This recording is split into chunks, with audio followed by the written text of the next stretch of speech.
And I will say on the right, I have seen more anti-Semitism in the last 18 months on the right than at any point in my lifetime. A year and a half ago, I could not have imagined we would be here having this conversation. And it is growing, and it is gaining real purchase, especially with young people. I agree, Norm, that we're winning with folks in this room with some gray or salt and pepper in their hair. But in a college classroom, I'm a lot less certain. And it is being spread by loud voices, the most consequential of whom is Tucker Carlson. I believe Tucker Carlson is the single most dangerous demagogue in this country. And I'll tell you, I've made the decision that I'm going to take him on head directly. If you look at the dissent of Tucker Carlson, and they're all the sort of lesser chattering voices that are moons circling his twisted planet. But if you look at the dissent, it started about a year and a half ago with platforming crackpot professors seeking to rewrite history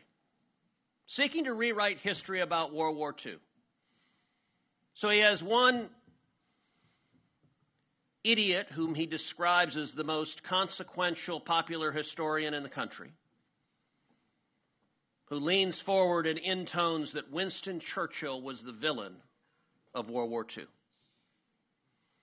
He then finds another crackpot professor who says there's a good argument that America should have sided with the Nazis in Germany in World War II. And for all of this, Tucker gazes adoringly. By the way, no, there is not. Winston Churchill was an extraordinary historical figure. There's a reason Churchill's bust is on my mantle. If you come to my office, on the mantle there are 3 busts, one of Churchill, one of Reagan, and one of Dr. Martin Luther King Jr. 3 extraordinary leaders who had vision. But it's not just there, it then descends. Look, Nick Fuentes.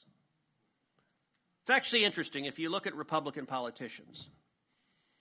Nick Fuentes is easy to denounce.